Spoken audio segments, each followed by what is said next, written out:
Gamma साम्राज्य वो तान सिटी।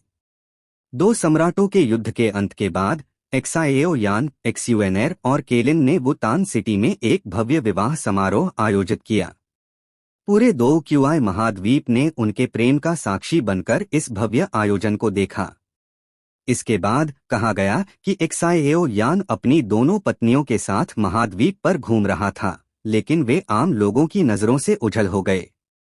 बस कुछ ही लोगों को पता था कि एक्साएओ यान अकेले महाद्वीप में घूम रहा था, जबकि एक्सयूएनएर और केलिन साधना में थीं, दो दी की सीमाओं को पार करने के लिए। इसी समय वुतान सिटी एक प्रथम श्रेणी का शहर बन गई और एक्साएओ परिवार की उन्नति अभूतपूर्व तरीके से हुई।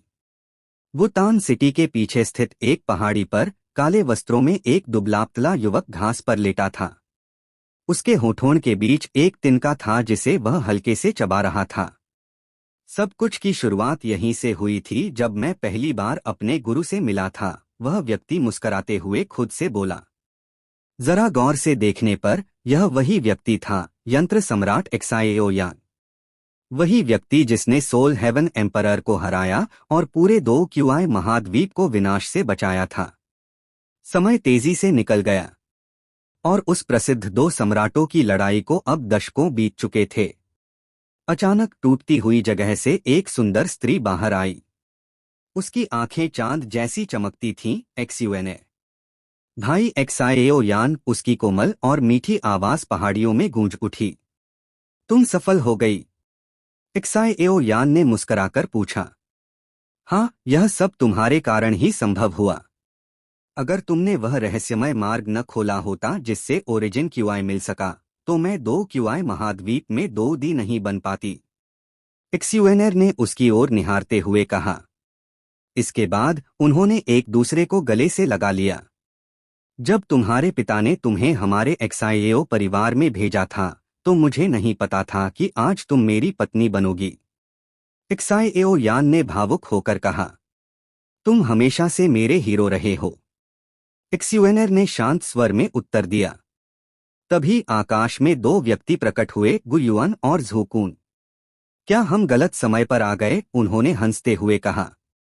कोई बात नहीं, एक्सयूएनएर अब मेरी पत्नी है और यह मेरी इच्छा भी थी। गुयुआन मुस्कराए। मैंने कभी नहीं सोचा था कि आत्मा जेड पाने के लिए अपनी बेटी को भेजना मुझे उसका दामाद भी बना देगा।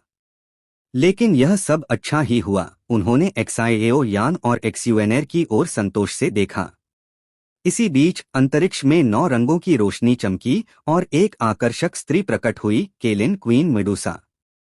इतने वर्षों की साधना के बाद अंततः मैं भी दो दी बन गई, उसने ठंडे स्वर में कहा। ज़ियाओक्सियाओ कैसी है? उसने एक्साएओ यान से पूछा। वह ठीक है, गुरुजी के साथ है और उनका मार्गदर्शन पा रही है। एक्साएओ यान ने उत्तर दिया। एक्साएओ यान के पिता एक्साएओ झान ने उसके कंधे पर हाथ रखकर कहा, यानेर, चिंता मत करो। यहाँ सब कुछ मैं संभाल लूंगा। एक अच्छा पुरुष नई दुनिया की ओर जाता है। अब एक्साएओ परिवार शक्ति में इतना महान बन चुका था कि सभी सदस्य रक्त संबंध से लाभ पाकर तेजी से प्रगति कर चुके थे। फिर सभी 5 दो दी एक्साएओ यान, एक्सयूएनएर, केलिन, गुयुआन और झूकून शुआंगड़ी पर्वत की चोटी पर पहुंचे। एक विशाल काले द्वार जैसा मार्ग उनके सामने था, एक अन्य विमानों की ओर जाने वाला रास्ता। एक्साएओ यान ने एक्सयूएनएर को 4 आत्मा जेड दिए और कहा, इन पर आत्मा छाप लगा दो। अगर कोई अनहोनी हो जाए तो हम एक दूसरे की स्थिति जान पाएंगे।